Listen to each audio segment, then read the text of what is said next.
Well, good evening, crypto people. How's everybody doing this evening? Welcome to the Friday Night Hangout. And I'll be your host, RG the Third. We're doing away with the pirate because, I got an overwhelming response that it's foolish to act like that, and we Hexicans are getting a bad name because of childish, foolish games that we play on stream. So I'm going to try and bring you a show that's going to please all of you and make you extremely happy. How's everybody doing tonight?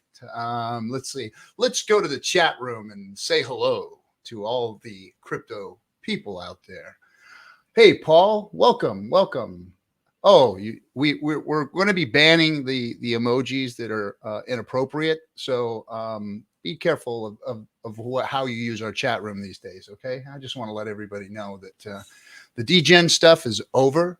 We're going to be respectable now, and we're going to change things up. Hello, Hex Hoddle. Welcome to you. Let's see. Make it Miriam. Good to have you here with us. Hey, Johnny B. D'Artagnan. Good to have you. Always good to have you. OG.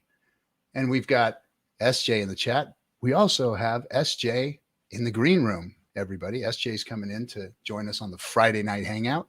And I believe we're also going to have the manager of the Pulse Chain Tour, Kaylin Black Hexagon, will be joining us also this evening. Let's see. Alien Hexagon. Welcome. Eshtar. Oh, always good to have you too. Another OG. And there she is right there, Black Hexagon. Nelly, welcome. Sandy Beach, ma'am, thanks for showing up. I appreciate your support. Who else do we have in here?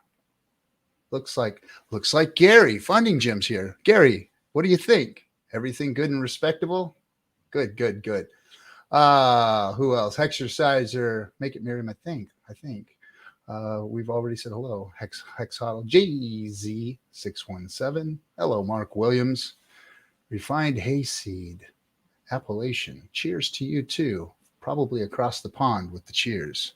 Good to have you. Hope you saw the movie. Apologize for the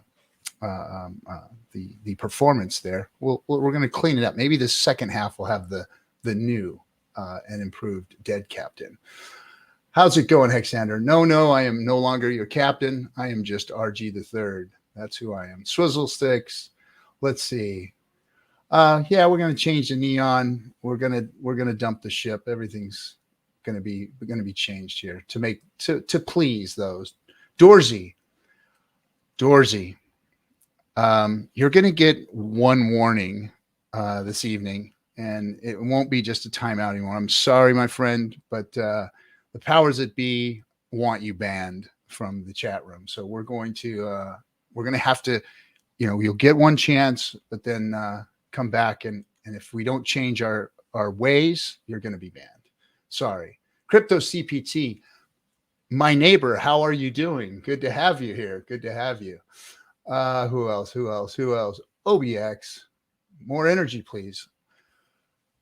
Well, this clothing is a little restricting, so I'm having a little trouble with the energy. We'll work that out. Maybe I'll get on some I'll go see the doctor and see if they can put me on some medications that can get my energy level up a little way. I am old. My birthday's coming up here real soon, and things are changing for me. So I've got to really conserve the energy, and maybe they can help me out. Optimality, welcome. Alien Hexkin, Int Pro, Dorsey. Sorry, Dorsey. The you've been outvoted. They want the Hexagon pirate gone. They want him gone. Melf Tony, good to have you here. Hopefully you can give us some statistics this evening that will help the community improve their knowledge of the crypto that we all love and enjoy, which is Hex.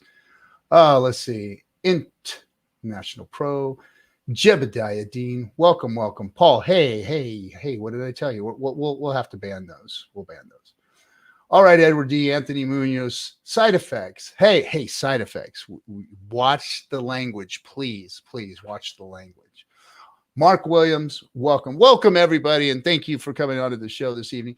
I am going to be opening up the show with the Pulse Chain Tour road manager SJ and the one that puts it all together, Galen Blackheck. So let's bring them up right now without any further ado and let everybody know what's going on here. How are you ladies doing this evening? Hello, good sir. Yeah, thank you. All is fine and well over here. All is fine and well, isn't it? Isn't it? So, I know you have limited time. You guys are both very, very busy. I just wanted to let everybody know about what it is that we're doing, what we've been doing, and what's coming up next, and what the Hexicans can do to join in, be part of, or help us out here. Absolutely. Who should start? Should I start? Yeah. Let's have you start. You can tell us where we've been, where we're going, and where we've been, what's happening now, and where we're going. I'm trying not to lose my stuff. Because it's freaking me out. But woosah, we're going to be the respectable Hexicans that we have been requested to be. And we were going to keep everything nice and calm and cool. So and clean, most importantly. Right. So if any of you don't know, we have been on the Post Chain Tour since somewhere around the beginning of May. We have covered all of pretty much the West Coast. We did Northern California. We did Portland, Seattle. We did Denver. We did signs, Chicago. Right? No gang signs. You're throwing me off. You're gonna get booted. Look, we can't have all that. And then we came on over to the East Coast where we did NYC. It's been going swimmingly, right? I think that's an appropriate word. We have the bus out there on the road. We have the convoy out there on the road. So your entire RH ecosystem is covered, right? We have a post-chain bus, a Hex van, a post-X van, and we are just diligently attempting to spread the good word, spread the gospel of crypto at its finest. DeFi, true DeFi. True DeFi. So that is our goal. That is what we have done so far. And we intend to continue that on. We are heading to Nashville. I don't know how appropriate Nashville will be for this new image that we are portraying here. We definitely have a booze bus. There'll be no more of that. So I've taken on the role of chaperone on these events now. So there'll be no more DGen concerts, no more after parties at the suite with debauchery and those I think I lost her. We're going to clean up the Hexican image, and we are going to make sure that everyone behaves. And this is probably I'm just gonna, yeah, no cleavage. I'm pretty sure the last conversation we had was something about increasing the sex appeal. So I'm totally taken aback. I don't know how to move forward because whoever the powers that be have totally changed my idea of how we push forward. Well, I'm glad that everybody's on board because from what I understand, we need it. The reviews that I've been getting from the movie and from the show and from the theatrics has told me that we need to change course and set our sails in a different direction and make things a lot more respectable. Does that mean we've gone from a pirate ship to a yacht? Yes. Sure. We can say that we're now on a boat. I'm on a boat. We're on a boat. Oh, did I just snore? Caviar and Grey Poupon for everybody. In the bull market, of course.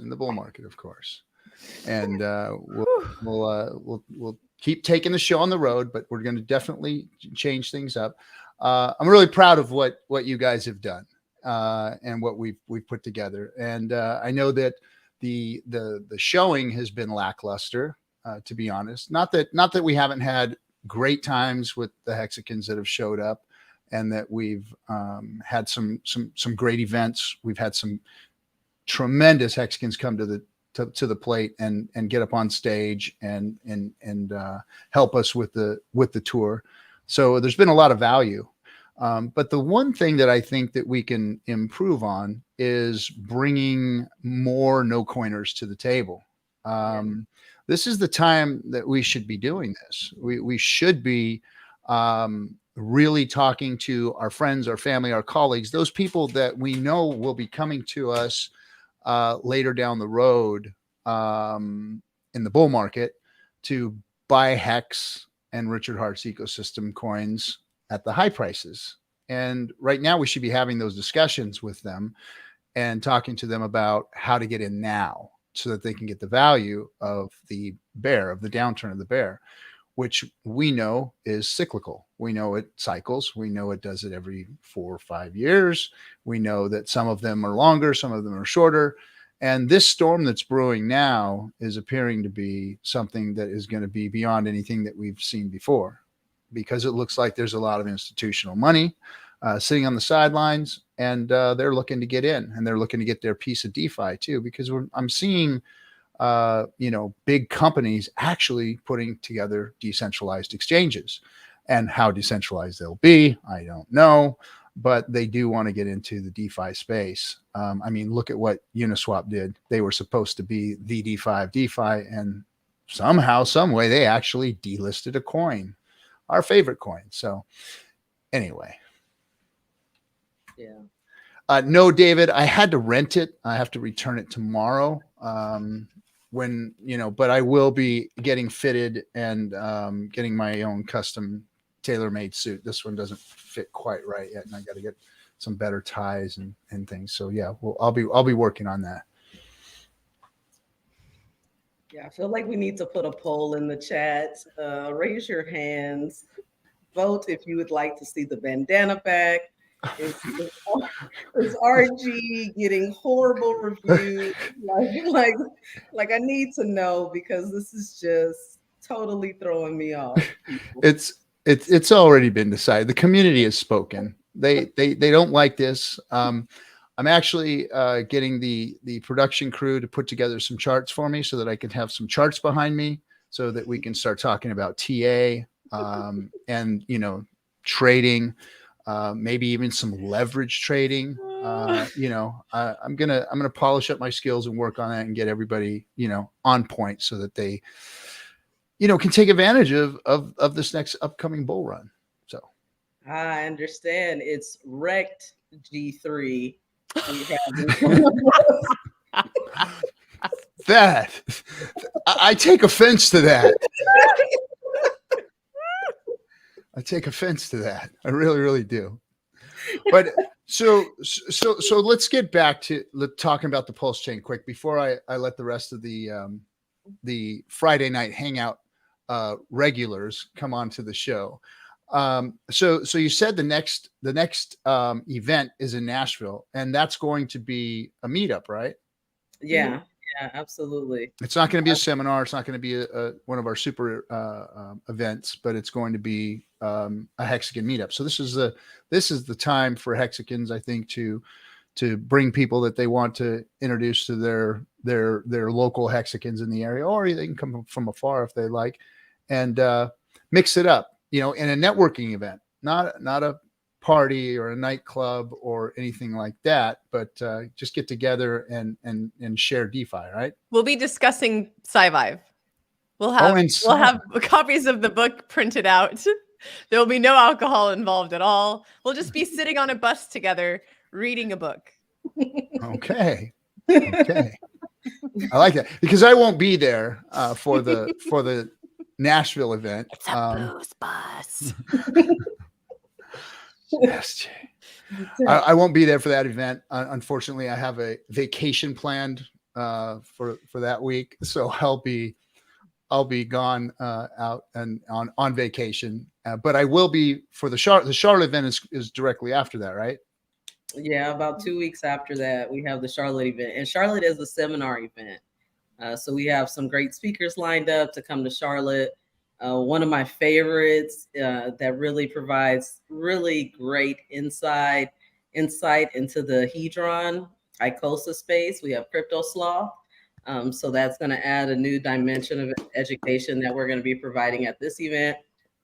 I also believe that fine young man, that Sloth, by the way. Yes. Fine young man. Yeah, he's going to have to change his name. Obviously, we all need better, more respectable names. Clearly. Yeah, I'm a respectable SJ now. Thank you very much. Yeah. There we go. Yeah. And then you said who else was Rags going to be there? Rags. I believe Rags is also going to be in Charlotte. So we have a great lineup there. But another outstanding gentleman. Yeah, but like you said, Nashville is the next one that's up. And it really is an opportunity to network, but also there's something contagious about when the community is together, right? Yes. Crazy that none of us have on swag today. And I definitely wouldn't have wore this shirt if I knew that we were being respectful. Oh my goodness. But I'm gonna need you to move your camera up so it's focused more on your face, ma'am. Yeah, I'm immediately gonna go change as soon as I finish this little spill. But the focus, the intention is to make some noise in the city.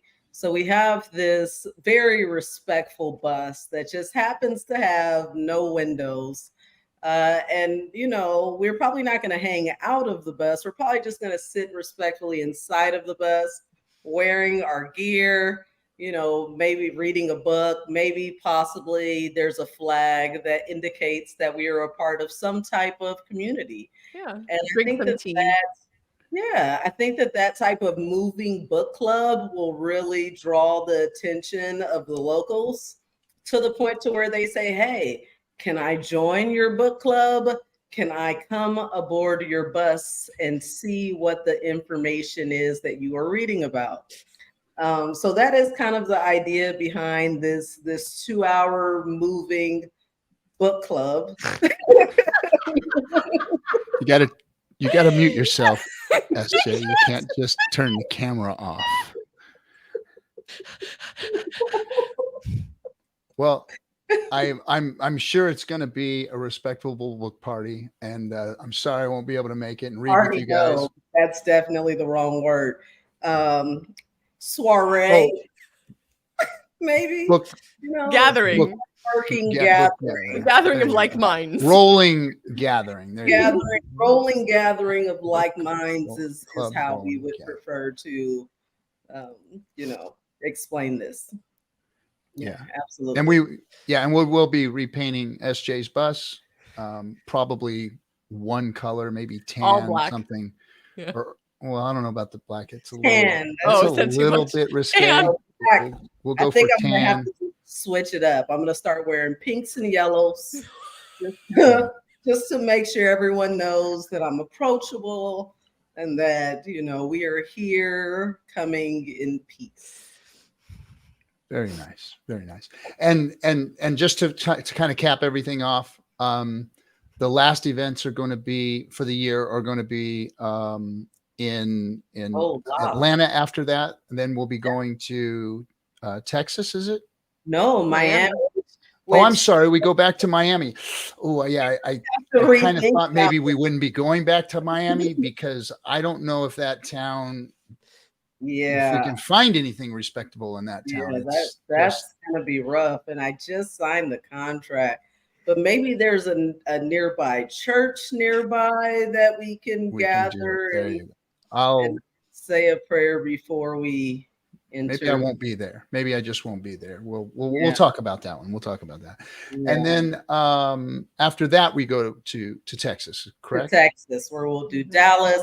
Now, we all know that CZ Hexon is a very respectful, God-fearing lady. So I'm sure she's going to have some type of meditation seminar type of, just a event. Nice warm event with maybe some yoga and some meditation and maybe a prayer circle at the end of the night or something like that. Probably definitely no alcohol. We know that she is pretty much dry.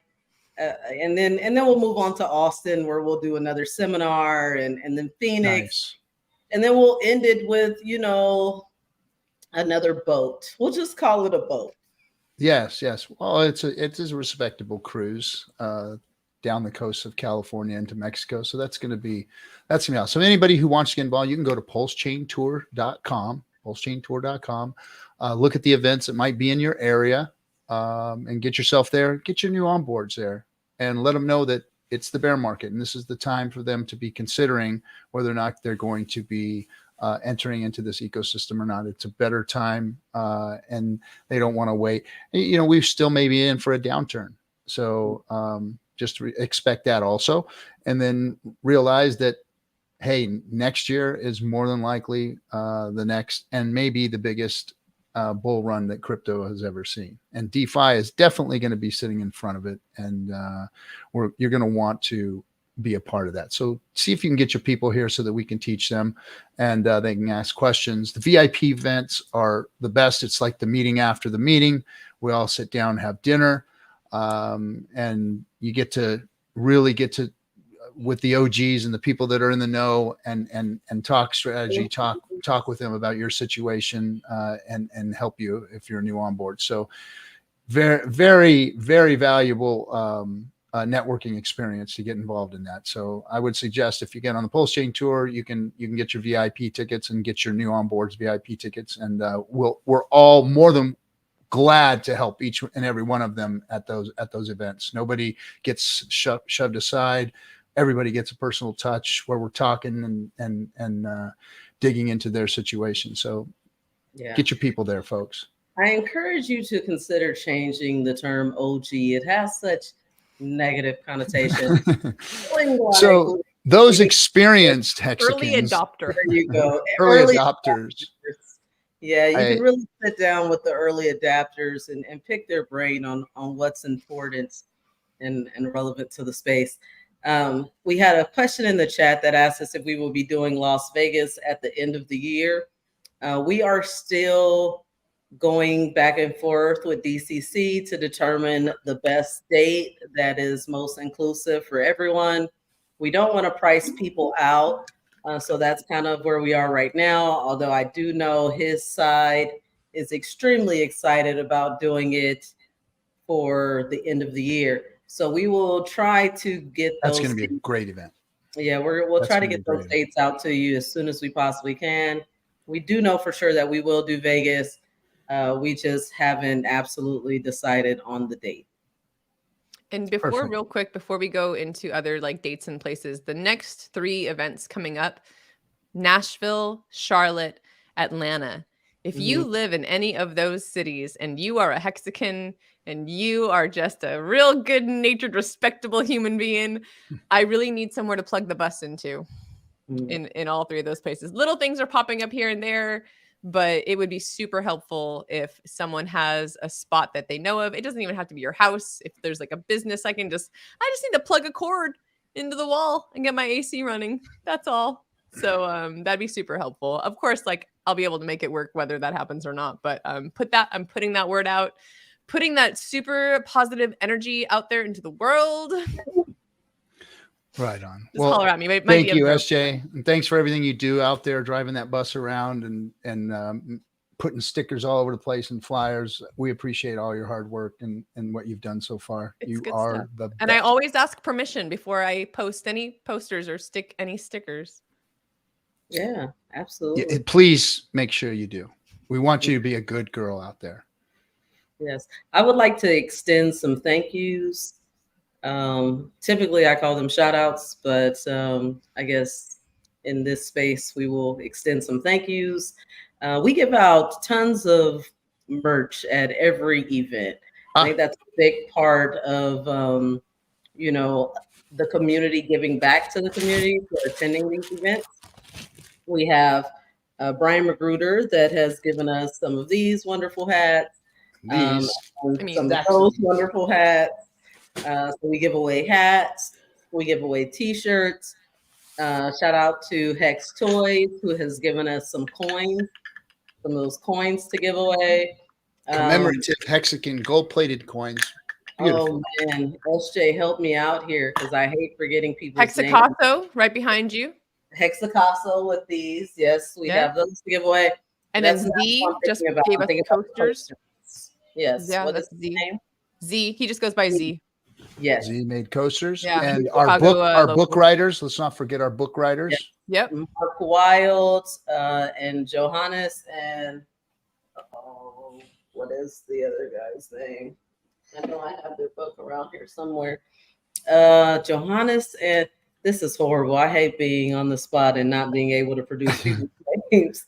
But the guys from Germany, they wrote a hex book, and so we give that book away. We give away the second Crypto Revolution book by Mark Wild, and then we give away crypto. I think that's one of the best things that we give away because of the fact that a lot of times it goes to somebody that's completely new to the ecosystem, whether they want it on their own or one of those early adapters say, hey, excuse me, I want to give it back. And then they just kind of pass it on to somebody else that's in the audience.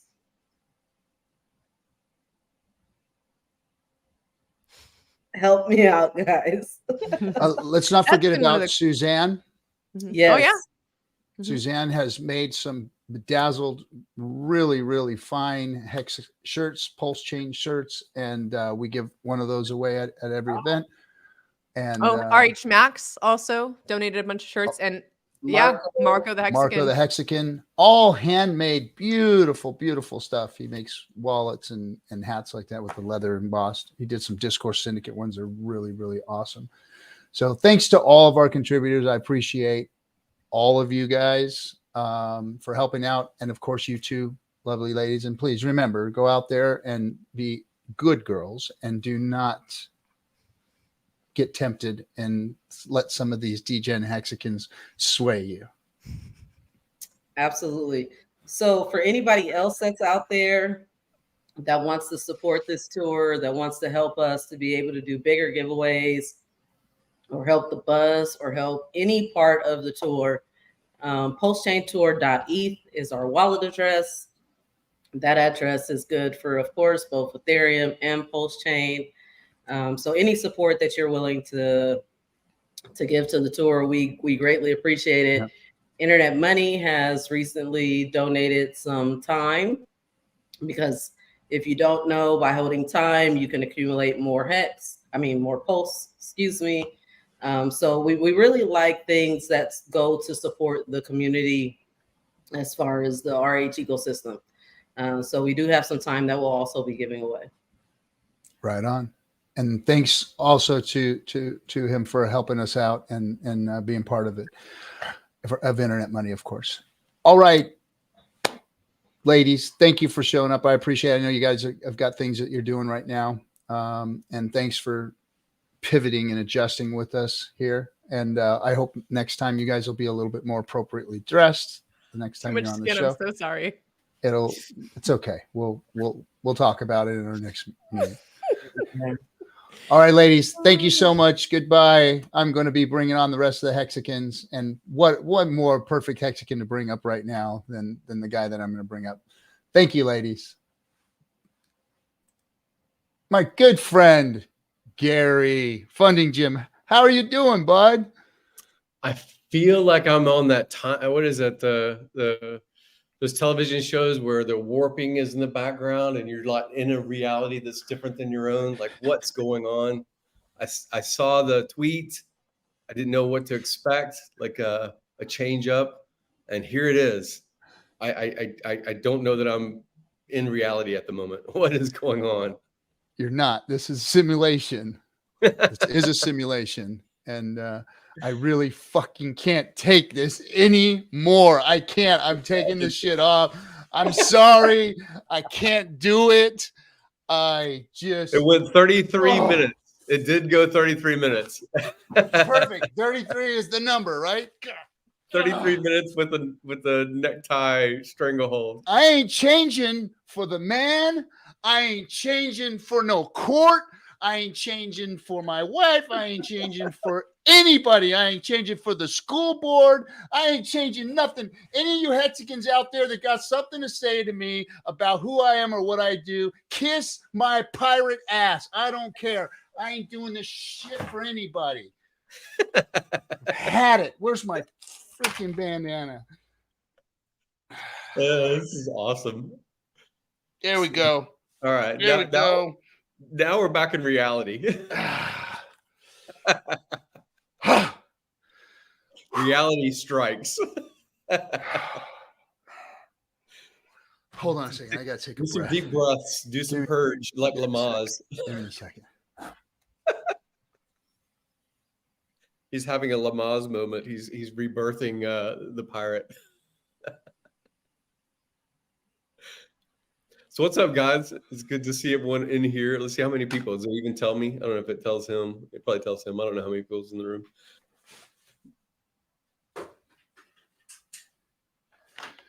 He's going to turn the lights on. He's going to get the full regalia.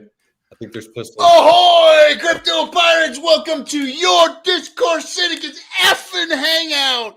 I am the captain, your captain, RG3. I am never going away. I am never going to stop. I'm not going to stop being goofy. I'm not going to stop being a pirate. I'm not going to change for any of you. I'm not going to wear a suit and tie. I don't care. This is the way it is. You don't get the streamer that you want. You get the streamer and the freaking movie star that you deserve. Here, here, here, here, here, here. Awesome. Oh man, I got so much shit over the last few weeks. I imagine that. More so than Richard. More so than Richard. As the movie came out, I saw the movie 4 times. So I saw it. I saw it with you in the premiere. I went to Dallas and then drove down to Austin and saw it there. I saw it also in Dallas with CZ's group, and then I saw it again on my own. So like 4 times. And you're popular in that movie, man. I got a lot more screen time than I thought was going to happen. Yeah. It was. I mean, we did a lot of filming, but they did a lot of filming everywhere. Yeah. In this hair. I literally had to brush the dust off of that coat that was in there. To put it on. Oh man. But anyway, yeah, we did a lot of filming, and I knew that a lot of it was going to end up on the cutting room floor, and a lot of it did. But the amount of time that I was in the movie, I was surprised the first time I was like, wow, they put me in there a lot. And and the reviews have been, overwhelmingly, thank you, RG. Thanks for what you've done. Thanks for the movie. Thanks for, representing us and this and that. And, it's all in fun, it's all in lightheartedness. It's all in letting your personality flow and who you are. I was never meant to be the guy sitting up here trying to be respectful or not respectful, but the type of person that you may want to represent your crypto. I mean, let's face it, crypto doesn't have a company. It doesn't have corporate name behind it. It doesn't need or have a suit and tie. I mean, why be a conformist when we're trying to put the power in the people, the regular people's hands, and if I resonate with a half with just a portion of people out there, then I'm doing my job. You resonate with a lot of other people that have your vernacular, that like to listen to how you speak, and it takes all of us. It takes a whole village to do this, and you know that, and I know that, and I think that a lot of the Hexicans should start to understand that. There's plenty of people out there that are coming onto the scene that are going to do that kind of work. It's already being seen. I mean, we said that from the beginning. There are going to be better streamers. You know, the revolution is not going to be televised, but it's going to be streamed, and it's going to be streamed by Hexicans. And whether they're pirates or doctors or real estate guys or, you know, guys that come from the TradeFi world, you know, it's going to take all of us. This is a community effort. It's a grassroots community effort, and we all have to be ourselves. And I don't want to change anybody out there. You know, I don't have to like everything that all the Hexicans say or do. I don't. And there's some of them that I actually absolutely despise some of the things that they say and do. But I'm not going to disparage them because they're part of this community and they resonate with people outside and they bring eyes to the Hex ecosystem. And that's what I want more than anything, you know, versus my way. I don't want it to be my way. I don't want everybody to be degen pirates with bad, foul language and, you know, wearing goofy clothes, washed up rock stars and all that stuff. I don't want everybody to be like that. That's me, you know? So there's something to be said about community effort and letting everybody be their own. Yeah, I think that there should be common rails. And I think that obviously we've talked about this for many, many years. Richard set the tone. Richard set the gladiatorial, combative, you know, I'm going to get the message across about how reality of crypto or finance or the world works. And he did that through outrage. He did that before his outrage phase. And his outrage, you know, early on was simply, I'm a Bitcoiner that's going to talk about Ethereum, and I'm a Bitcoiner that is going to launch my own token. And, you know, I'm going to build some game principles into the token, but, you know, come here, bring your heroes here to die, like this combative element that started the culture, really. And it was basically to get alignment with a core of a few hundred that became a few thousand, you know, maybe 10,000 people, I think, at the, you know, first year or two of Hex's origin, the founding stone, I guess, in this ecosystem. And my opinion is that we have this game and the game theory and the rules of the protocol, and people are going to play it by, you know, what's allowed within the boundaries of the protocol, but they can have their own identity. Like Richard has stepped back over the past year and a half to 2 years, even before like the recent reasons. And that does create a vacuum. It does create an opportunity. And it doesn't mean that you have to mimic or stand in for the guy by saying the things that he would have said.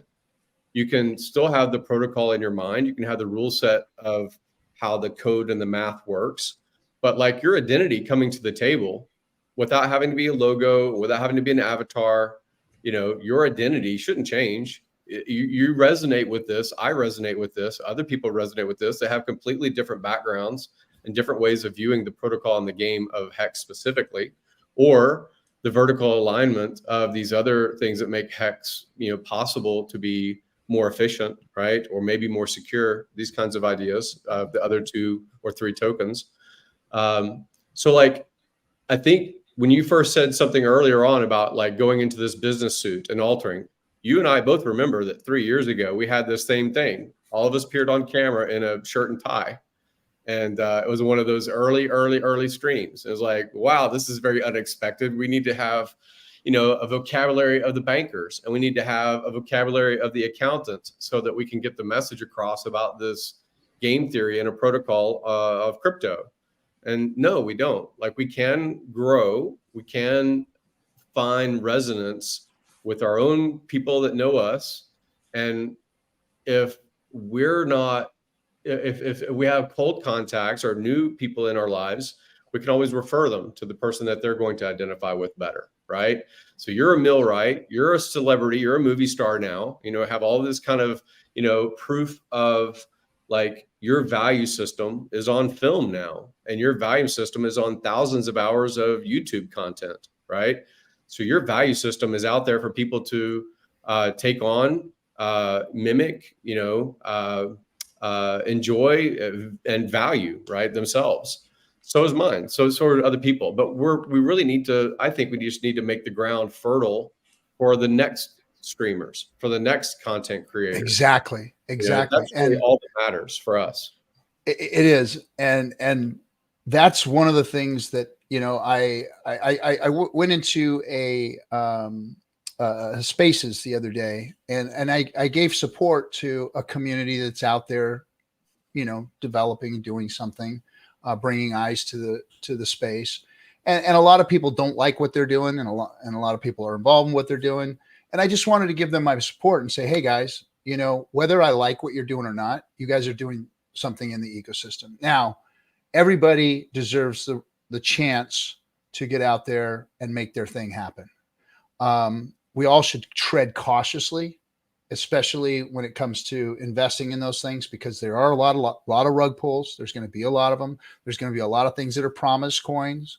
We've got a lot of that promising going on right now. A lot of things that are supposed to have launched haven't launched yet. And of course, you got to give them their space because crypto is hard. But people have bought into all of these things unknowingly, that expecting something out of it. Of course, expectations they set on themselves to pump their bags, versus, hey, sticking with the core products, waiting to see how these other things play out and how I'm not promoting any of these other things until they show their true colors and what they are, until they're successful. Like Alex has proven himself with Hedron. Alex has proven that he is a good actor in this space. And I back him up 100% because I think that he's doing good work, and I think that he's trying to make things better, and he's even improving on the things that he's done. So I'm really pleased with the whole community. I mean, remember, I'm going to bring up, we've got another guest. I'm going to bring him up in just a second. Remember when we were first launching the Adoption Amplifier came out, and Trayvon was, shilling his Hourglass games. And there was, half the community was like, great, all in, all on it. And the other half was like, fuck Trayvon. He's a fucking scammer. He's the BitConnect guy. How dare you guys even let this guy, show his face around here, blah, blah, blah, blah, blah. He's going to give us a bad name, bring us down, boom.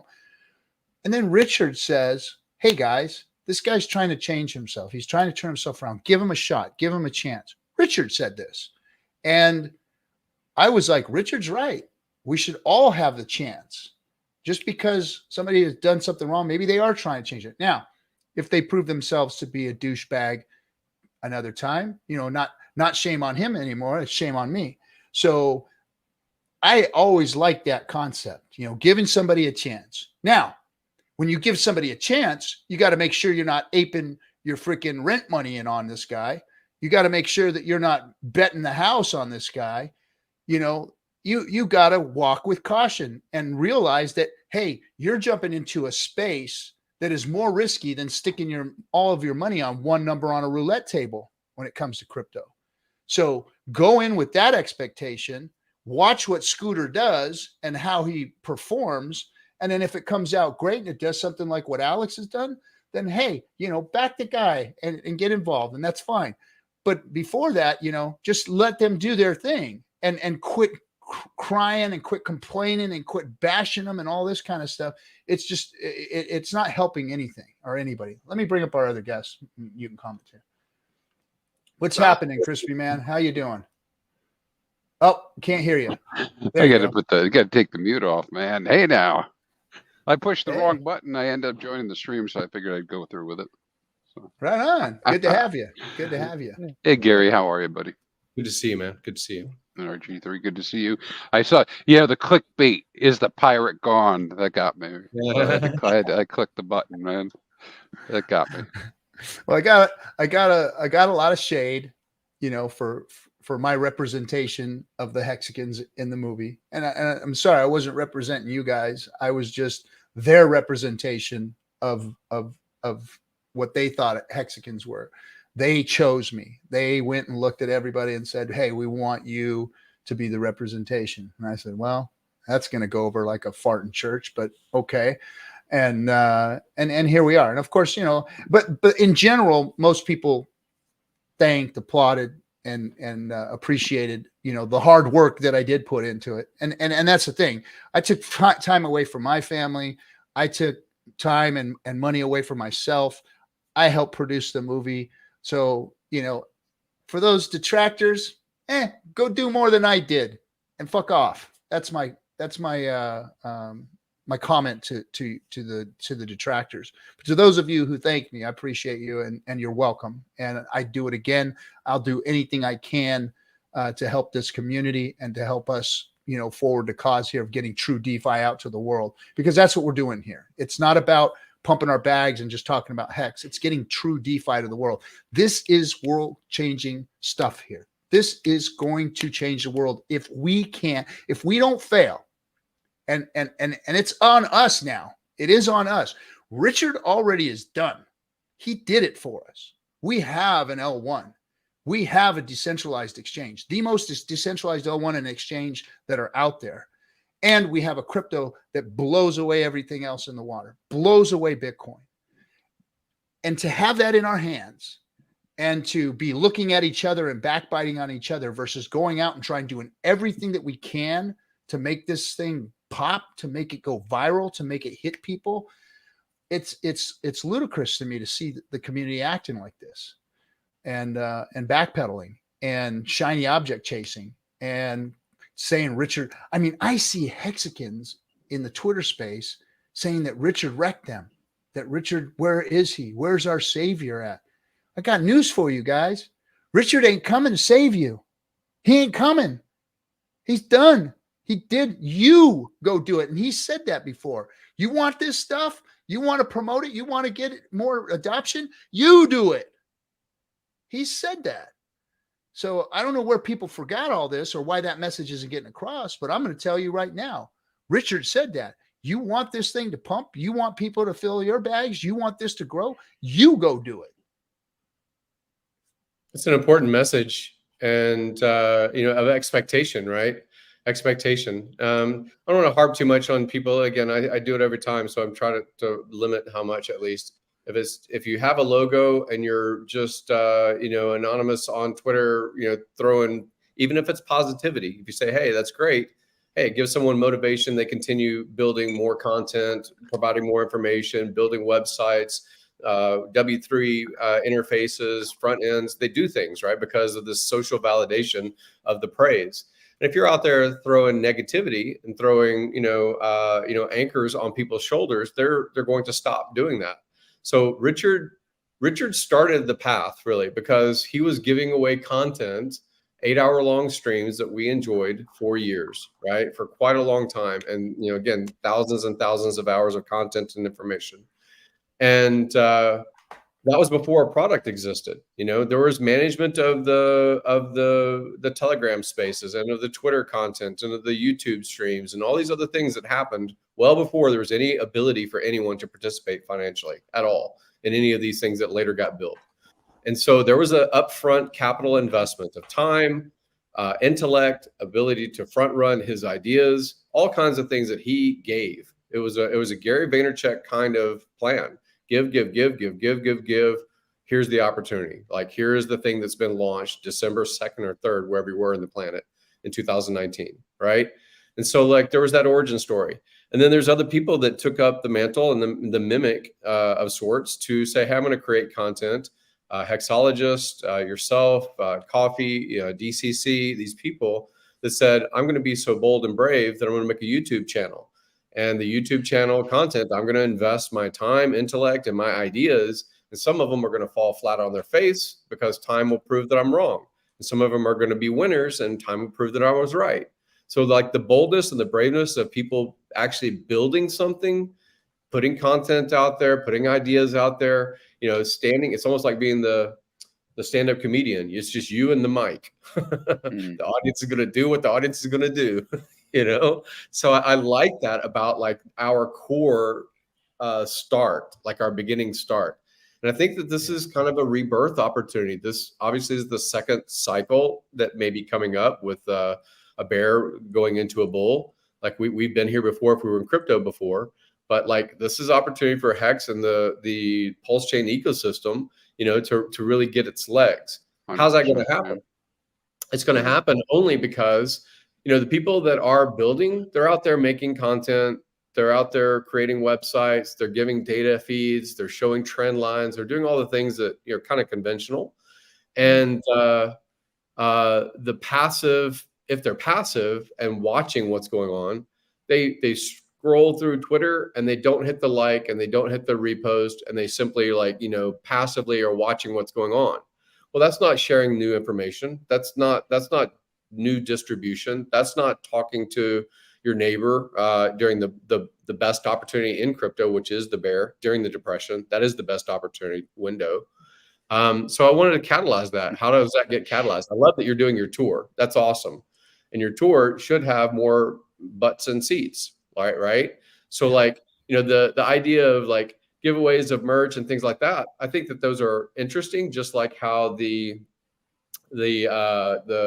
Austrian and German guys, and along with Black Hexagon, everyone organized their tour when they did that a couple of years ago. But like some of the synergy is opportunity. One thing that synergy is your hotel venues or the cars that you drive to these events, or getting some kind of sponsorship from something that's absolutely nothing to do with crypto. Like it's not just negotiating the best rate for a conference room to have a bunch of people gather at these hotels. There is synergy in marketing their product and their service. Why do you choose Marriott? Why do you not choose Hilton? Like you can choose, you can do those things that are synergistic, and they help build their brand and they help build your opportunity to share the idea of that crypto or these cryptocurrencies. There's all kinds of affiliate programs out there. If you like furniture and cars and services, bookkeeping services or whatever else is on the internet, like there's opportunity to synergize with what's already being marketed and already has a budget to support something like this tour, to support getting the word out. So like there's a lot of stuff we could be doing now that putting rubber to the road. It's a hard problem to solve, isn't it? Yeah, this is not. It's easy. It's easy. It's easy at the same time as simple. A couple things to throw at you guys. If nobody said thank you today, thank you. So we'll start there, because I think that there is a lot of work that goes behind the scenes to make anything happen, and we are. We're decentralized, right? And so I get these comments all the time, right? Like, so obviously you guys know people run games, right? And some of the games that are running on us are the FUD game, and that's somewhat coordinated. Whether people just pick up the mantle or do it, as coordinated up or not. But I get the question every day, where's Richard? Where's Richard? My answer is, hey, this is DeFi. If you want to do something, you do it. We go do it. Maybe he comes back. Maybe it doesn't matter. Doesn't matter really. I mean, of course I want him to come back, but that's not the point, right? We can survive without him being on every string, right? Yeah, and Richard put his brain power to work. He put his capital to work, and his time, the most valuable things that man has, to build something great for us. And he did. And luckily I placed my bet on that horse. I thought he was the best horse in crypto. He didn't look like the best horse.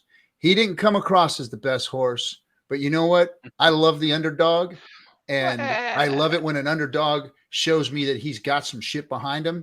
And he did. Richard had stuff behind him. He had, you can look in his early streams and know that for the crypto space, the things that he was talking about, the things that he was stepping outside of the box and saying things that other people wouldn't say to people in this space. He was telling 100%. People to stop gambling, stop trading, stop playing video games and wasting your life. Take care of yourself, do all these things. And I was like, nobody in the space is doing that.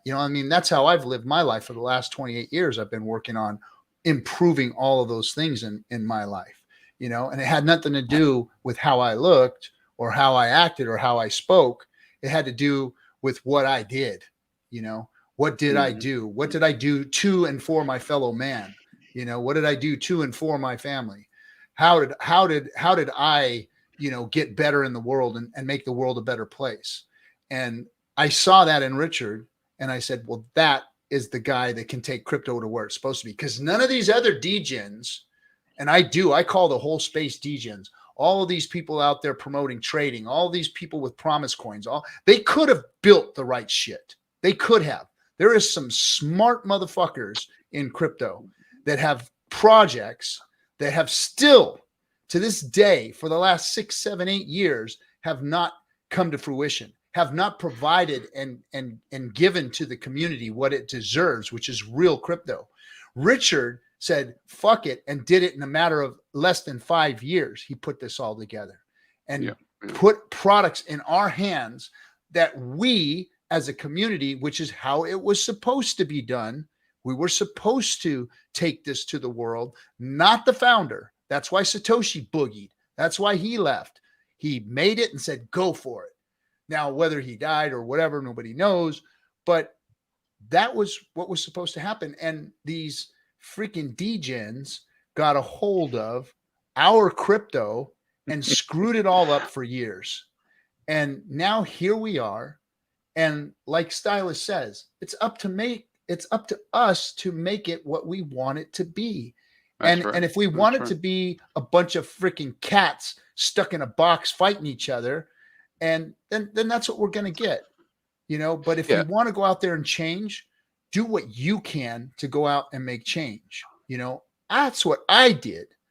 I went out and found the right people and hooked up with people like Gary and Kinetics and Whales Only. And we built Mountain Crypto Advisors. We built the Hex Investment Trust. We made a fucking movie, a documentary on this community. We did all of those things. And for people to be unappreciative of the time, effort, and money that we put into it, fuck you. Fuck you. Hey, you go do it. You know, go do something. Do more than I've done. Stream more than I've streamed, and then criticize me. Then criticize my bandana. 100%, yeah. You know? Well, then hey, listen. Criticize the way I speak or what I don't speak about. You know? Go do something. That's all I'm saying. Go do something. I'm doing what I can. The Pulse Chain Tour, my dime. My dime. I go out and take my family's time away from them. Every couple of weeks, I get on a plane on my dime and fly out there to go meet your people. Your people. Some of the people that are even, you know, detracting, you know. Mm-hmm. And Richard always says this: when are you going to fucking appreciate it? When am I going to get the kudos? When? What more do I have to do? You want me to put the suit and tie on? Does that stupid, simple freaking act make it better? Does me changing how I act in my vocabulary or my vernacular make it any better? No, it doesn't. It doesn't. It doesn't mean shit. None of that means shit. It's all a facade. People that are getting in front of you and trying to act like that are putting on a facade, because in the background, that's not how they walk around all day long. Can I throw this at you? I think that multiple things are true at the same time in a lot of ways in life, not just in crypto, right? And so it is true that you're getting this kind of feedback. You have these feelings. Obviously, you see how people treat you and all that. I think one of the things I hear a lot is that we just assign that as quote unquote Mexicans. And I like to just remind people, you know, it's like a giant iceberg. We're only here, you know, even us, we're only part of the very small percentage, right, of people that are either coming out really loud one end or the other. 80% of them are still back there following the same methodology they've been following. I can see it in the charts. I can see it at least in the staking charts. So there is a core of people that are still doing the same things as we designed, as we learned, as we went through. Of course, a lot of us are distracted by these shiny objects and all that. But I just like to throw that out there. I just know there's a lot of people that are listening. They haven't said a thing, man. They're still 100% in support. They're mature enough to understand what you're talking about, just like they were mature enough to understand what Richard was talking about, you know? And so just a shout out to all those folks, right? Because they're not out there digging on anything, right? They're just doing their thing, just trying to survive, right? So I do think multiple things are true. And I see all the same crap, right? I mean, you can't go very far before you start seeing all this negativity. I mean, post after post. If I don't read 10 things a day asking where Richard is or saying I was wrecked, you know, or some other junk like that. It's, you know, but those people too, right? I mean, they're real, but I mean, a lot of them anyways. I mean, some of that stuff's, you know, set up, but, on the other point I try to make about this is that, we also have a new reality though, too, right? We started with a single token, single chain. And now we're into this new reality, and we just have to adjust to it over time. Doesn't mean you got to be on one side or another, or there's even, I think there's a right answer, but I recognize that there are going to be traders and there are going to be people chasing shiny stuff, and that's crypto, right? And that's what people do. But that doesn't mean that's where I have to land. I'm still in the strong staking hex camp, right? In fact, I joke about this being almost a closed garden as we go forward now, right? Where the people who do stick to that, and I know the guys called me crazy, man, but I'm looking at stakes even today that you start, and I know they vary. I know the numbers are different and all that, but you can still earn 15-20% a year, even for shorter staking ladders. I mean, 20% out 5 years, something in that neighborhood. And where do I get that in the world? I can't get that anywhere. It's out there. It's real. And I look at the staking ladders and I see the amount of hex that comes in, that gets generated. That's very real, right? I mean, I don't have to talk to anybody and I'm still getting, the yield on that. And I also can see that people who are entering now, their rates are floating upwards.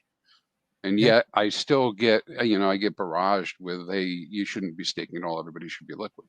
I just know, and I know you know this from what you've seen, right? I just know that I got a shit ton, sorry for the language, I got a lot more hex now because of yield than I had when I bought it. Of course. So I mean, what it was supposed to do. It actually did what it was supposed to do. Yeah, I'm like completely at odds with these guys that are like, hey, you should only be liquid. I get it. You want to be liquid? Be liquid. Got it. I'm not going to, I'll try to convince you, but I'm not going to be heartbroken about it. I just know that T-shares are going down and count, and my yield is going up, and I can make new stakes now and get great yield. So thanks, MT, for the 12 months there for the subscription. Appreciate you. I don't know if you can play that, but can you, maybe you can look at it and play it separate, but Lamont, the skeptic from your movie, yes, had done this. Someone had posted this clip, I guess, from him visiting maybe the second time in Chicago, and he made a content, and I just put the link, but if you know a better place to look at it, it is the video of his commentary. If you want to play that, that'd be cool. Where was it out on Twitter? I put it in private chat, and it's a link. Okay. To Twitter. It's just I'll pull it up. Thanks, Ark. Yeah, man, go ahead and send that over to me. I'd love to check it out. Let me see here. Pull this up. Give me a second. Oh, where'd the private chat go? There it is. All right. I'm probably the only one that hasn't seen the movie yet. It's not a part of the movie. It's his commentary. I think before he took like 20 of his students and a lot of his faculty peers at, I think he's at DePaul. And he made a pretty good comment about like how he's been welcomed into this community, not just because he's in the movie, but like his version of skepticism is met respectfully with our version of information. All right, let's check this out real quick. So Lamont, for those of you who don't know, was one of the professors that was brought into the film to give the counter argument against hex. And he was very, very, very unimpressed with hex at first. I don't think he had dove into it. And then as he started to unpeel the onion and understand. So this is him talking about his experience recently. And of course, Kelly's in there with him. Kelly kind of caught on faster. As I sat down in some of the filming with her, she was intrigued, and she was actually going to come over to my home, have dinner, and we were going to set up an onboard, but we missed getting her over here and whatnot. There was just timing didn't work. But let's listen to what's going on here. Let me just conclude by saying, like, I have come to a point where I really enjoy interacting with the hexagons. And to me, it's just like, these are real people. They are not idiots who are just blindly following this person. Like, there are so many smart people. There are so many people who are like willing to like teach me. They're willing to listen to me. They're willing to kind of welcome me. Like, to me, this is like also a sociology experiment. And this is like been one of the funnest weeks of my life. So it's like, you might think I'm crazy, but like, dude, it's so much fun. I can't pull myself away. Let me just conclude by saying, like, oops. I have. So he is having a good time talking with us, and there's been a lot of respectful dialogue, because I know him and Richard got into it one time while they were filming, but now that he's, and everybody puts that wall up in crypto because the smart people do, because 99.9% of it is garbage. And especially from the outside, when you see what we've got here, and I don't call it a bad thing either.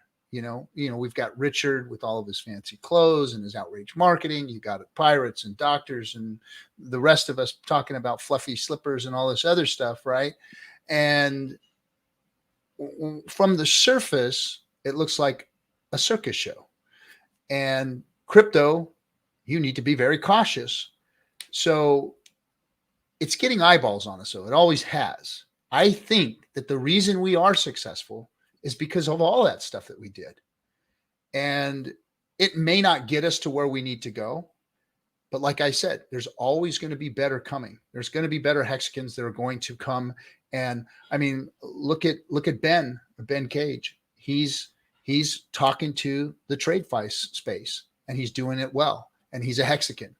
And so those people, those different hexagons are starting to come. Gary's fought for a long time to try and bring a different narrative, a different group of people to the table, investors, people out there in the anarcho-capitalist world, into the space. And he's done a good job at that too. We've onboarded millions of dollars of people through Gary. And so better hexagons are coming. More hexagons are coming that are going to reach out. And we never know, though. We never know where the virality is going to come from. Just like any big movement, it's one little girl that gets something happens to her in public, and it sparks a whole outrage, and a whole country, rebels. You never know what that little spark is going to be. And that's why I encourage hexagons to continue to onboard, continue to talk to people. It might be your sister's neighbor that is the person that finally makes Hex go viral. We never know what that one thing is going to be that sparks it off. But if we don't keep sifting through, if we don't keep moving, if we don't keep networking, if we don't keep getting out there, then that will fizzle out and die, and we won't get that virality. We won't have it happen. But if we're all out there busting our asses, doing everything that we can do, that virality is going to come from somewhere. It's going to come from somewhere. And it may just be the most unlikely place, or the most unlikely source. So nobody in the space is lesser than anybody else. You all have equal value when it comes to marketing, when it comes to going out there and creating the network effect. I've seen this in network marketing businesses. I was a diamond level network marketer, and it wasn't because of me bringing in a bunch of people and being the guy that just rolled all the people in. I put a few handfuls of people in, but some little gal talked to her next door neighbor, and she may have even just signed up one or two people in the industry into her business. But one guy, her next door neighbor, who just had the just liked her so much and trusted her so much that he wanted to get involved. He's the one that went out and blasted 5, 10, 15 other diamond executives in the business. And that's how virality works. You never know where it's going to come from within the networking effect. It's a great point. That was a chapter of my life also when I was 22 until 25. Same sort of thing, involved in a network marketing company, me and my wife. I was married back then. And the same sort of thing, like you think about it's not about you doing everything. It is about finding the next node or the next enthusiast or something along those lines that really wants to build a business out of something. It's really important. It's the same thing that happens inside of the network effect inside of crypto. Crypto Heartbeat got, saw some midnight, yacht thing with Richard looking very odd, out of character in his lifestyle, the rich and famous kind of gear, whatever that thing was that Crypto Heartbeat came from. I think the RG3, I don't know if it was really from, you stepping into the YouTube space was really because of motivation from Richard, or if it was more about motivation to support Hexologist. So like, there's different catalysts that we may come across. Sometimes it is because you just want to make, $300 or $400 extra per month. That's enough to get you by. Sometimes it is because you're chasing after some other, milestone of like success. What does success mean? More time, more liberty, more like, security or something along those lines. So like, it is about like, the network effect is very, very powerful when it hits a critical mass. And I feel like we're almost like the industry of music. Like crypto can have its rock and roll, phase. Everything was kind of like smooth, and a certain generation loved that a particular type of music, and then rock and roll, hit and culture shift. So it's or rap, how rap came out and changed culture. So like it's the same sort of thing with like music themes to me. Yeah. So Tyndall 10 posed a real question to RG. Do we really even need virality? There is no rush, in my honest opinion. No, there is no rush, and there hasn't been a rush. We've been at this for going on 4 years now. So we're not rushing into it, but you have to keep moving. You have to keep doing. Some of us can do more. Some of us do more. Some of us do less. It's about people's energy and who can go out there and do what they can or what they want to do in order to make this happen. Because the goal is for us to take these products to the whole world. That is our goal, is to help others, because we know what it means. We know that there is no APY out there that people can get outside of Hex. We know that it is the best tool for creating APY. We know that the L1 that has been created so far has proven to be what's possibly going to be the best L1 out there. And we have a decentralized exchange. So we've got to get out there as much as possible for each of us and what our time constraints can handle, and do what we can. And like I said, some of us can do more and some of us can't. And for those of you who can't, don't feel bad. It's just not your place, your time. It's not. But supporting those that are is what you should be doing. And if you're part of this community, if you don't, and you just want to kick rocks, and that's your prerogative too, and just, enjoy the ride and watch what's going on, that's fine too. But for those of you who got a little something in you, who got a little bit more, who want to give a little bit more to help to change the world and make it a better place, and help Richard make that come to reality, then, get up off of your dead asses, quit complaining, and go do it. Let's talk about let's pivot just a tiny bit. I saw there's some changes on what's going to happen with Twitter. Elon posted in support. I think he was replying to a Tesla post about being able to mute or block, and block is going away on Twitter. So you're not going to be able to block. And then also let's talk about the second thing, which is if you're not able to block, is there's money inside of Twitter now. And part of that money strategy, if you want to make money, is to engage controversially with a very defensive and triggered community. So if you're going to trigger someone and not get, banned off of the platform altogether, then politics might be a way to do it, or race, or, culture. These are ways to trigger whole communities and actually get paid to troll. So keep that in mind as we go forward in this crypto game, that some of the engagement that we solicit because we actually tag people that we know will battle with us, are we doing that to benefit the existing or the future people to look at the protocol? Or are we doing that for our own ego? Are we doing that to monetize, or are they doing it to monetize? So there is like a little level of chess to what's happening inside of Twitter now.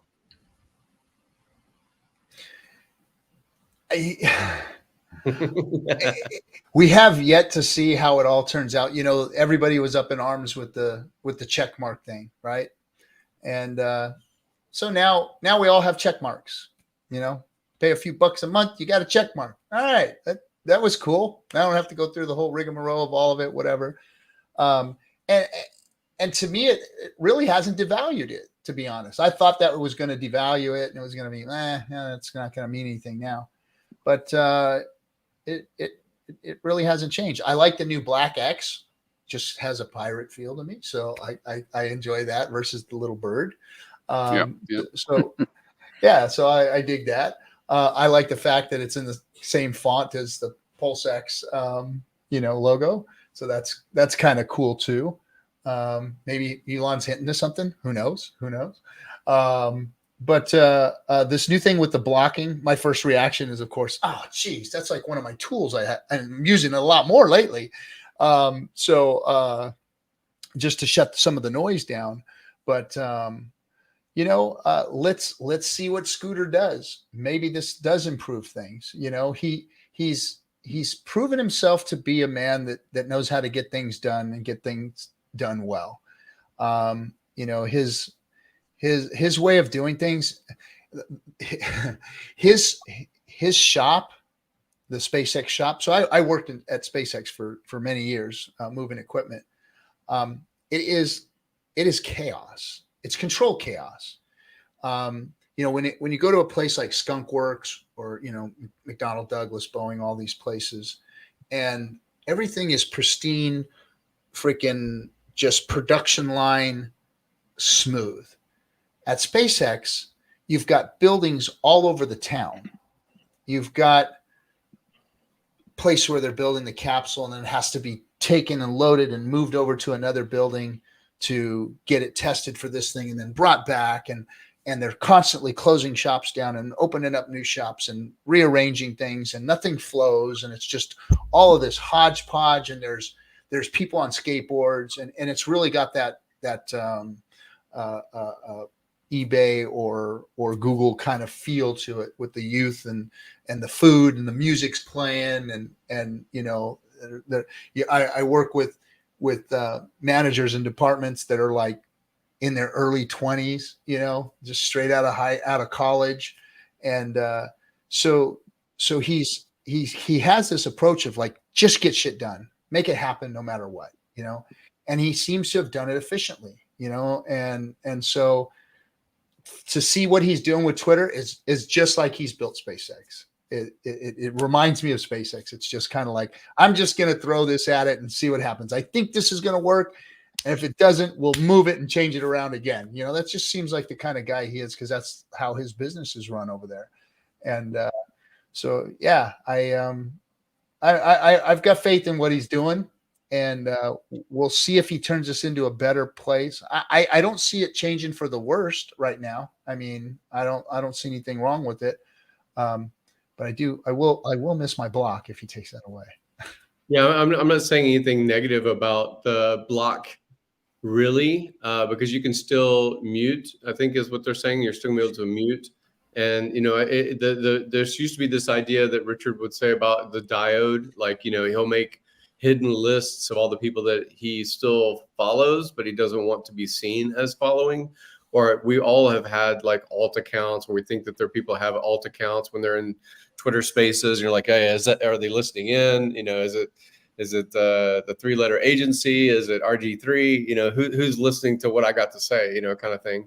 So like, there's still going to be those games that are out there, but like, it is a monetization opportunity, and it's an opportunity if you treat it as an opportunity. And, the sad thing is, in our human psychology, is if it bleeds, it leads. If it's dramatic, if it's, shit posting and trolling, it's probably going to get more engagement, because at least the person has been poked enough that they're going to reply.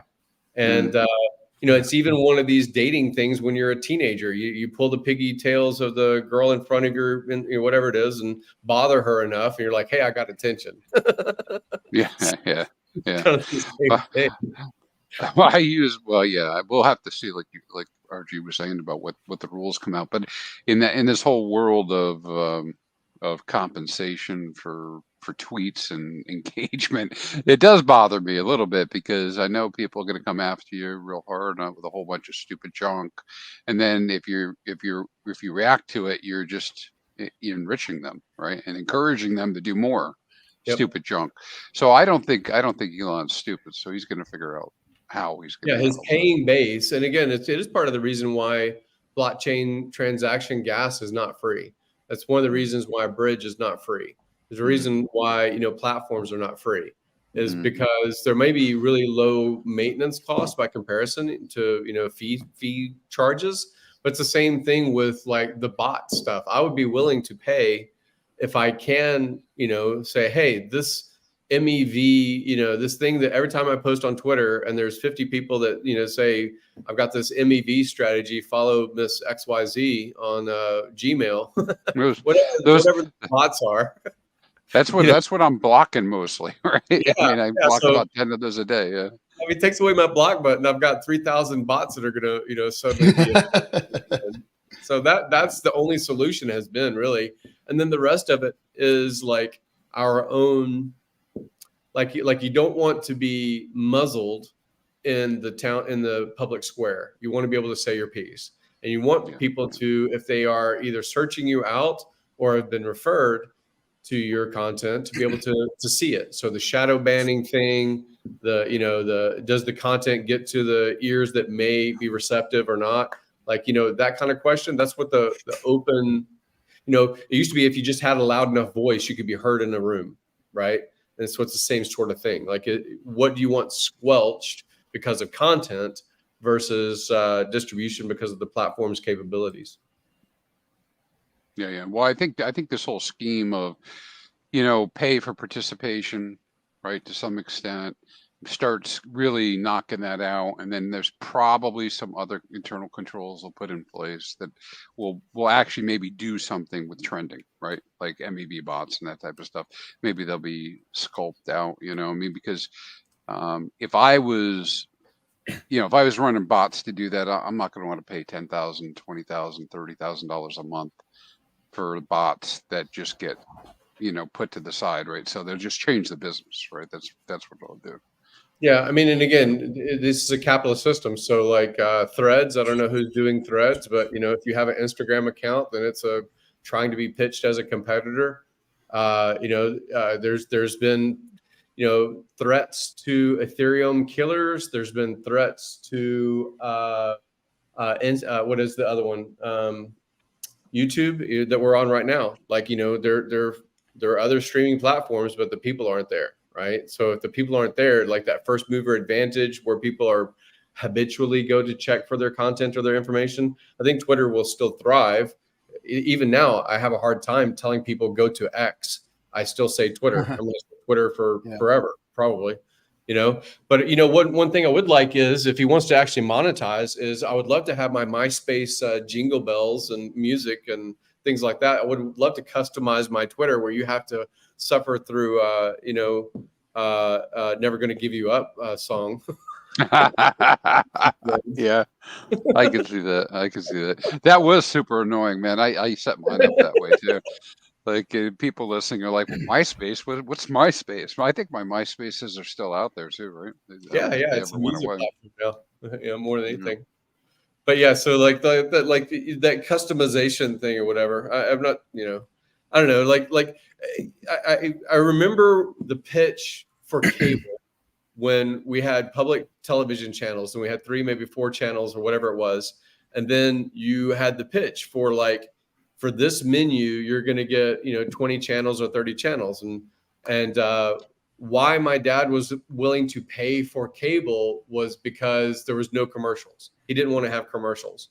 And so now we pay for things and we still have commercials. Like, that's the business model. I know they rug pulled us on that one, didn't they? Yeah. You have one thread and you have 20 ads. I'm like, Jesus Christ, the ads are every third post. and remember, we used to have like a $25, $30 cable bill. Now you've got hundreds, 5 or 6 streaming services that you pay for, and you look at your bill and you're like, man, I'm paying like $200 a month for internet and all this. I was better off with the other services just, screwing me over. Well, they rug pulled us on all that. That's for sure. Yeah. Well, yeah, without going too deep into it, you go back and look at information technology and how it's changed over the last 150 years. People pay an ungodly amount of new money, percentage-wise, of what their personal, GDP, if you want to call it that, was, because you know what, 150 years ago, you weren't paying for all this stuff. Yeah, there were other problems, right? I'm sure come up with it, but I mean, a phone, for Christ's sakes, and all the internet service. By the time you're done in a month, you're spending $500 or $600. Some people are doing this, right? And they're making $2,400 a month. Yeah. So it's a pretty big deal for 25% of your income to be going towards stuff that, at least in the past, you never needed. Now today, of course, we argue you need all this stuff, but it really was a big shift, Yeah, when they calculate things like the CPI, right, and they say what is the percentage of the household spend, is it go to groceries, what's it go to your transportation, what's it go to your housing? I mean, they try to break those types of things down.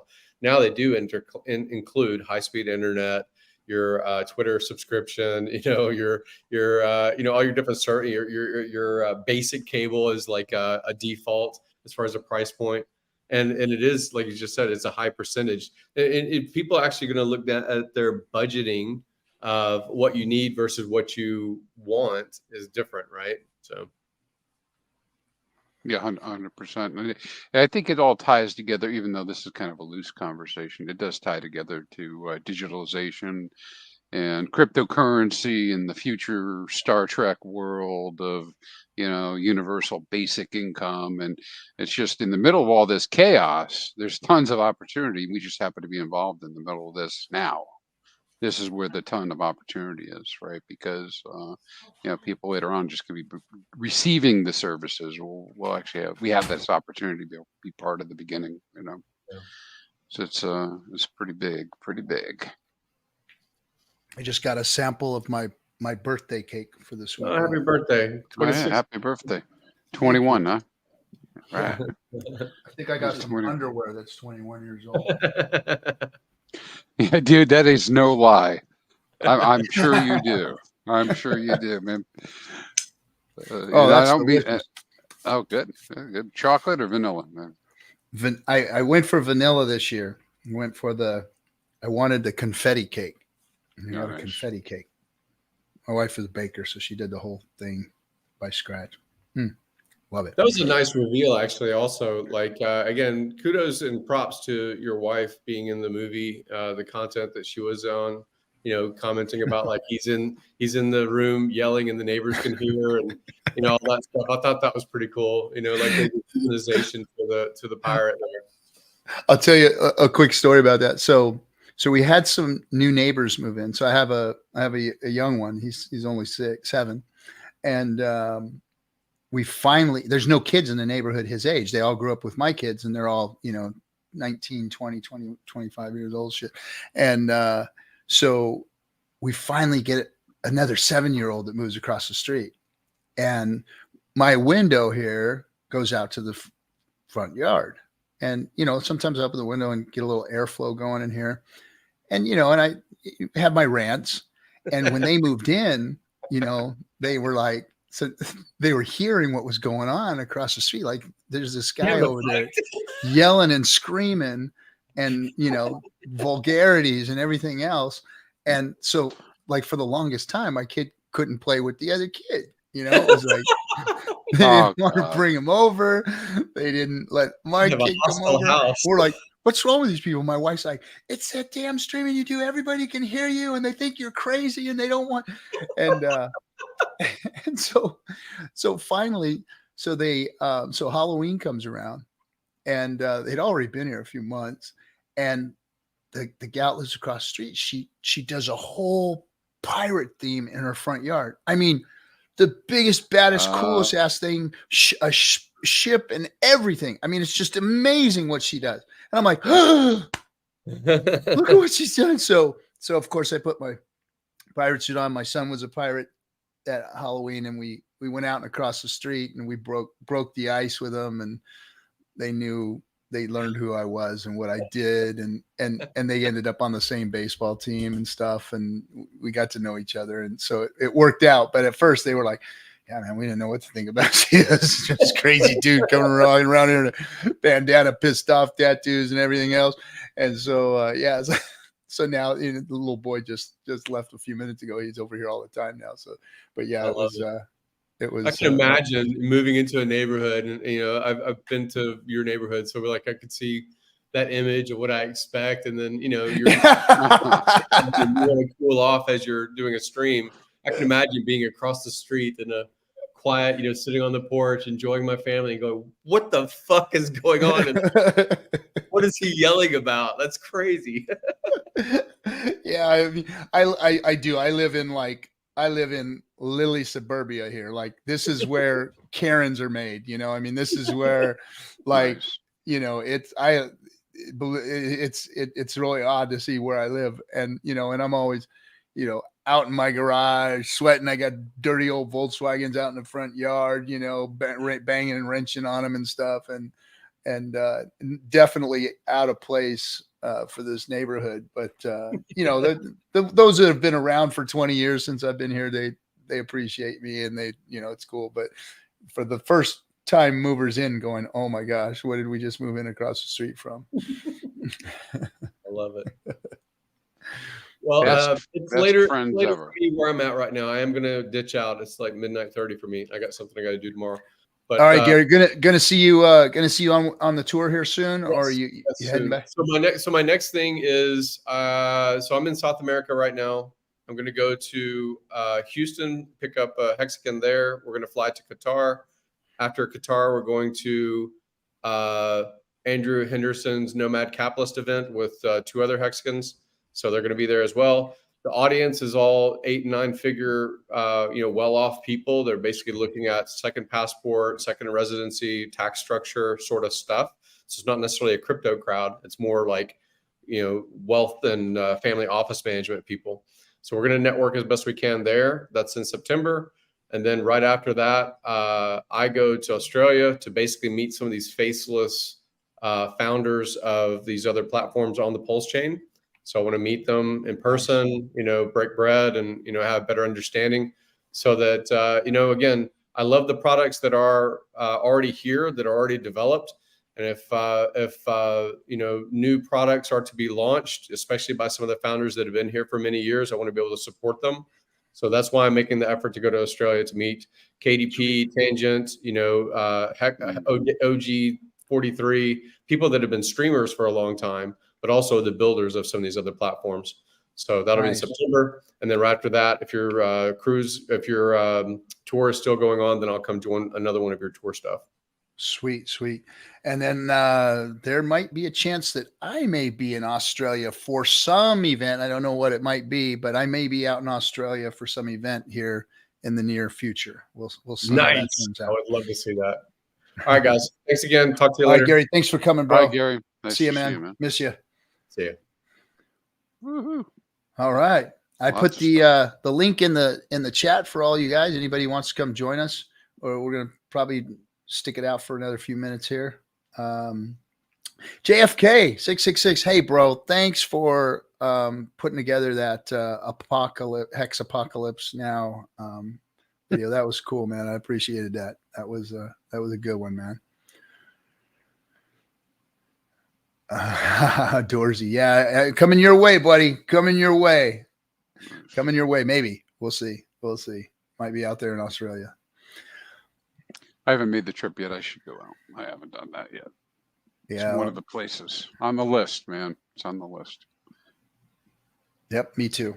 They got beach all around them. That's my thing. I want to get to the beaches of the world.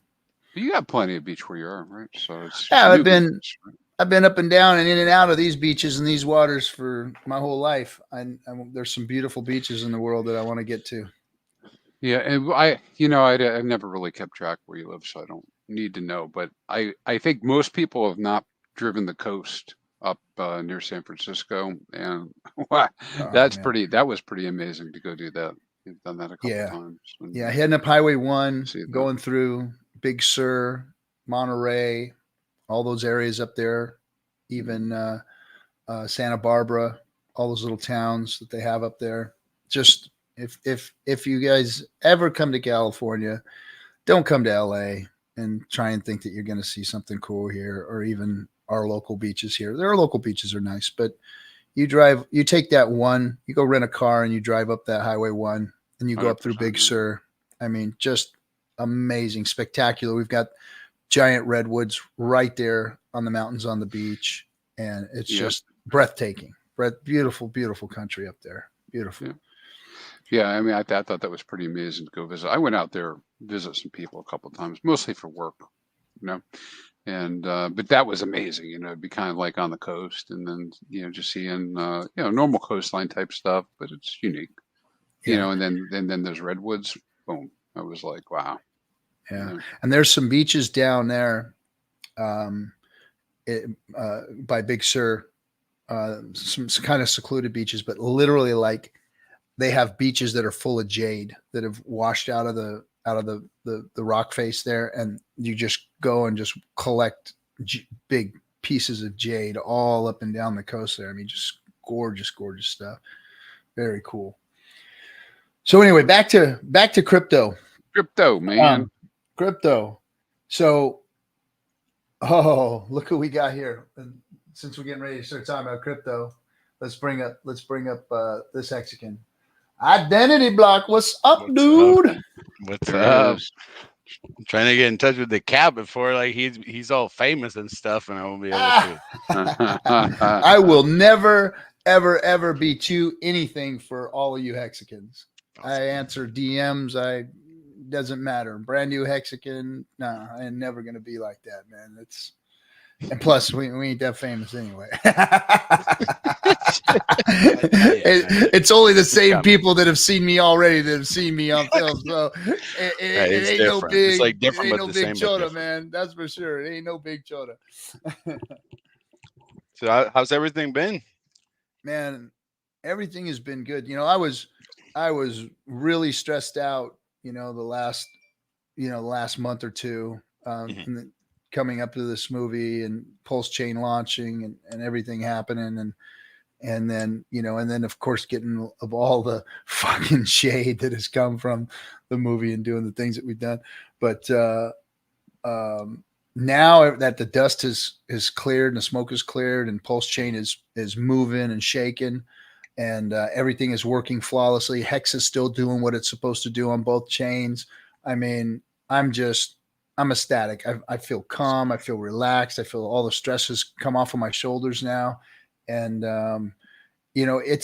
we're in a bear market, they're in a damn thing that we can do about it. And any knee-jerk reaction, like this guy that dumped all that Pulse the other day, it's just going to happen. We're going to see it. People are going to exit, and that's better for the health of the ecosystem.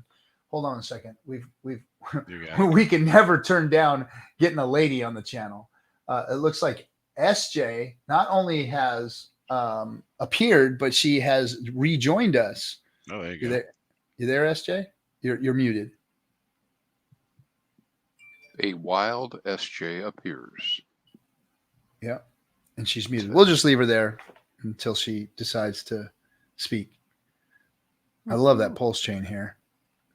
So yeah, I was thinking about that because I remember that you guys started that process a while back, right? It's almost 2 years. For the movie? Mm-hmm. Yeah, it was a 2-year process, getting that movie out and getting the content that they wanted and exposing everything that they wanted to expose. And, it was a lot of work. It was a lot of work. That's cool. Yeah. And I'm proud of it. I think that they did a fabulous job. I always hate watching myself, period. End of story. I don't watch my own streams. I hate that part of the whole thing. But I was proud of the things that they captured. There was a lot of stuff that we did and things I said that I wanted to hear, but they made it work. They made it work the way that they thought the film would work. and that's a lot of people say is like, oh, well, hey, they didn't talk about this, or they didn't explain the OA, and they didn't, and I want to explain to some people, like, as Hexicans, we're in the know. We understand what the OA means. We know, I have full faith and confidence in the OA and what it does and what it's there for. And I know a lot of other Hexicans would like other people to understand that. However, a hour and 30-minute movie is not the place to explain the OA. Now, the fact that it was mentioned and that it's a concern, it gives an open door to people who can do the research, maybe news articles, oh man, I hate this freaking brain fade thing. Gosh dang it! Writers, what do you call them? Or journalists? Copywriters? Oh, journalists. So journalists are going to do their research, find out what it is, and they're going to be the ones that are going to expose it. And guess what they're going to expose? Exactly what we know. So that's where I'm confident that, just by putting that out there, that brings up the conversation, and that's going to make people talk about it and look into it more. And once they do, and they realize and they find out, when they unpeel that onion and figure out what we've been doing and what Richard has done and what we've been talking about is true. Just like Lamont. Look, Lamont is a freaking, the guy's a G. Yeah, that's in his field. That's interesting. Yeah, I noticed. And look at what he's done. Like, this guy was anti, he was laughing at us. And now look at him. He's damn near a Hexican. Damn near, He's asking some good questions. She's back. Hold on, let me bring SJ back up. There she is. Oh my gosh. Hey, yep, you can go ahead and pull it down. Wow. We're degenning again now here. You have joined the FN Hangout again. Oh shit. Thank God. Thank goodness. My signal sucks. I'm on my phone in the bus, and I apologize in advance for being here and gone every now and then. Yeah, maybe if you turn the camera off, but nobody's gonna want you to turn the camera off. But if you did, maybe. Oh yeah. We were just talking about, exposing things in the movie. The Hexicans, a lot of Hexicans have asked for other things to be said, and wish we would have went deeper into the hexonomics of hex versus, what we touched on. And I think that they did a great job because, even though some of the stuff that was portrayed as cringy, it's going to get eyeballs on it. It's just, people are going to look and people are going to research. This is just the start. This is just the beginning of this story. So, I agree. I think a lot of people really wanted to see more, and they're going to get more eventually, right? Like, there's a big possibility that they're going to get more. Yeah. I mean, there's a big possibility. It's not necessarily, in stone, but there's a big possibility that we'll get more. We've all alluded to it. Everybody said they wanted to, see more, and they've got a lot more content. Like, literally, they can do a whole docuseries on the content that they have that's on the cutting room floor. And honestly, like, if it's not from them, right? Like, there are gonna be those people who are gonna go down the rabbit hole and find us and, become part of the community or become voice. Right. In the next 15 or 30 or 45 years. So we have time. Yeah. And the movie is forever now. It's there forever, and that's people another like thing. Exactly. It's not pumping our bags. Somebody literally come to me and tell me that. Like, that's well, so much for the bag pump there, idiot pirate. I'm like, it wasn't expected to pump your bags. True. That's terrible. It come in the bull market. Guess the what movie people will still do? be there. They start looking for crypto movies, and what's going to be there? The highest of freaking stakes. There you go. Yep. And what are they going to want to see? They're going to want to see a crypto movie, and that's a crypto movie. Yeah, 100%. Showing us exactly. that. And it'll be there for the next bull run, and the next bull run, And the after next that, one, the and the next one exact is after that. already there. It's Exactly. there. It's done. We made it. It's done, and people are going to get to see it whenever they want. I mean, if it would have come out at a different time, let's say it comes out at the top or something, or November of 21, then everyone would have been mad 3 weeks, 4 weeks after, because everyone then would have been FOMO'd into buying at a bad time. So I don't think it would have. There's ever going to be a perfect time for what you guys did. I think what you guys did, it's. I mean, it came out, in my opinion, at a perfect time. Well, and I have to agree, not just with that, but with this tour, right? Like I've said it, you know, several times that RG wanted to do this, whether or not Pulse Chain was going to launch. We started planning it, and I couldn't agree more. It's the perfect time to do it, and you know, it's been a rough road, right? Of course, up until this point, getting people in the seats and getting people there, but I think that. Yeah, you're wrecked. Yeah, I am. I didn't mean it like that. I meant We all are. you're Mike. You're Just for a little bit. Double just for a me. little bit. But yeah, I mean we did it before Pulse Chain launched, and we wanted to get. We knew that it was going to launch, and we knew that, you know, going into it, and once it launched, we'd probably get some momentum from that. Yeah. And that's where we should be with it. People should be wanting to come out and meet with Hexicans and talk with Hexicans and get some one-on-one time with Hexicans and know what this is all about, know what Pulse Chain is all about, and know what L1 is out there that changes the way crypto is done.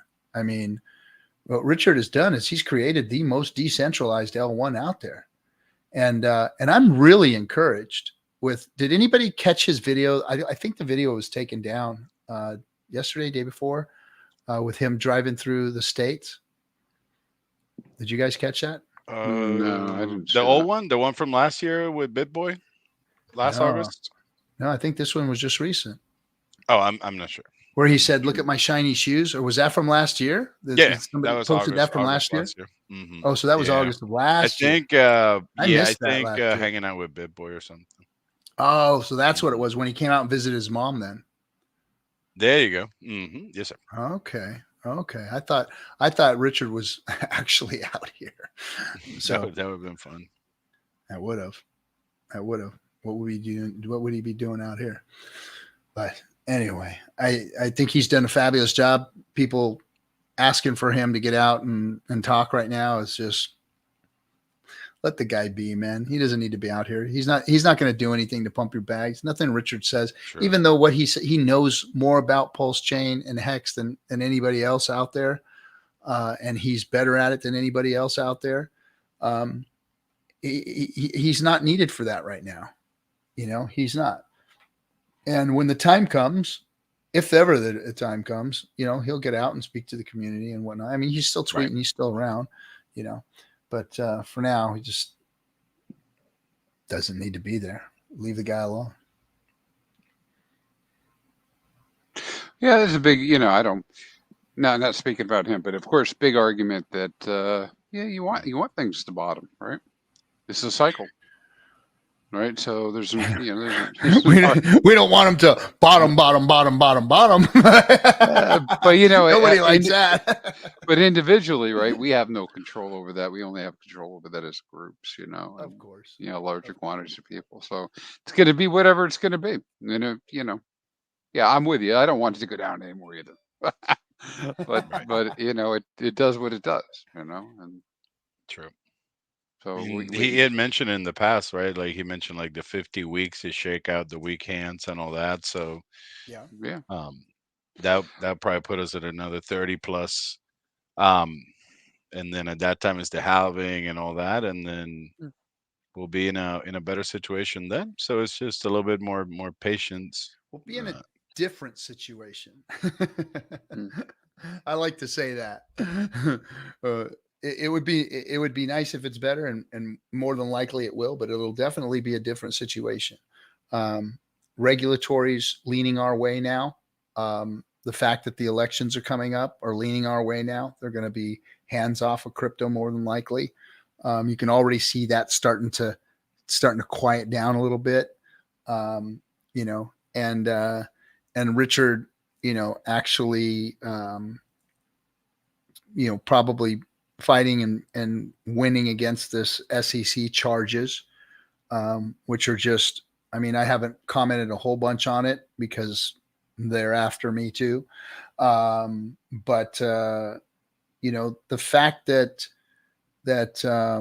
we know the facts and to see the charges that were drummed up, it's like, he's got this. I mean, we can see on chain everything that he's done, you know, and you know, where is this misappropriation and all this stuff?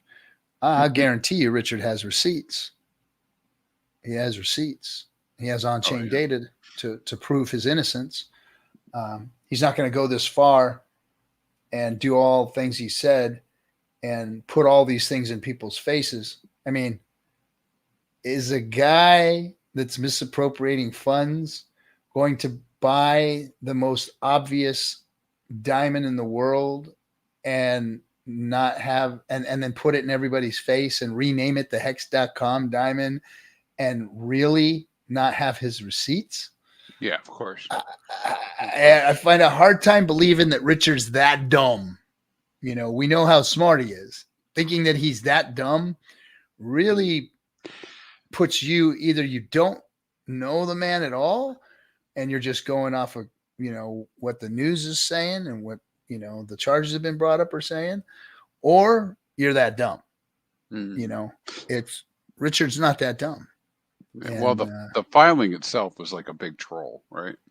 Because you just reading it, it's like, you know, like what are they talking about? I mean, okay. I mean, I'm not even talking about the money part. I mean, the comments about how the system is interacting, you know, between itself and what things are called and all that. It just seems like nobody even bothered to look, right? You know, to even write down the information correctly. That's what I was thinking at one point, that I hope that they are gonna look at the code. They are gonna look at what t-shirts do and what we've been doing here for almost 4 years now. So yeah, let's hope that it's not more like a little like just commentary, because it looked like it was like that. Like they filed a report based on commentary or based on someone's maybe incomplete opinion. Like maybe someone that got here maybe at a later time, so maybe they bought at a higher price, didn't stake, didn't use the product like we had in the past, and then it's a little bit confusing. Maybe or somebody who is trying to set something up to make big news. You know, it's almost as a Hexican that knows, it's looking at that goes, and this is just too dumb. Like even people in the crypto space aren't this dumb. Is this a setup? Did the SEC get baited by somebody into this thing? Because it's written so poorly. It's almost like it's a softball thrown at Richard. Yeah. You know? And I wouldn't think the SEC would throw a softball. But were they guided this way? And they just took the bait and took the low-hanging fruit and said, yeah, we'll get another indictment here or something, you know? I don't know, but it's the whole thing is smelling fishy to me, man. It just does not look right. Like it's so unprofessional, done so horribly. Like I could have done a better job of writing it up, trying to write it up. And, yeah. And they didn't do their due diligence. And I think somebody set them up, in my opinion. I don't know. It just looks really, really fishy, really fishy. Could it be that at one point they, if they do or just focus on this $12 million situation, once that's done, then everything else kind of drops? Okay, like I noticed that. Well, there isn't anything else. Like this is what they're going after, is the 12 million. That's what that's what their whole case is. I mean, okay. And then there's good for us, I think. The whole thing is good for us. I mean, the timing couldn't have been better with the SEC and global news and the movie coming out and all that stuff. It's a real good timing for all of it. And, you know, once again, like Richard's the kind of guy that could stick his foot in a bucket of shit and it would come out gold plated. You know, it just, That's what. That's the way to say it. You know what? I mean, everything, every know. call he's made, everything he's done is just, boom, bucket, foot in the bucket of shit, boom, comes out gold plated. I mean, that's what Richard has done. Yeah, except he's mean, carrying a bucket of gold with him, and that's how it's happening. Because it's not luck. It's not luck. I mean, I guess in part, maybe you could argue that it's because he plays pretty hard, right? Knows what he's talking about. I mean, hopefully they could, people can learn, though. It's like if there's a little bit more pain in the markets, and then just Bitcoin just doesn't go anywhere, it just sticks there. Eventually people are going to have to figure it out. That some of us we're making it in a different way. We're not trying to go for this or that or the other, and then we're still making it even on the bear markets. I mean, maybe we can have what we did on 2020. Bitcoin was going to under 4,000, and then we were getting, got whale, and we were doing our thing. So we'll see. Should be fun.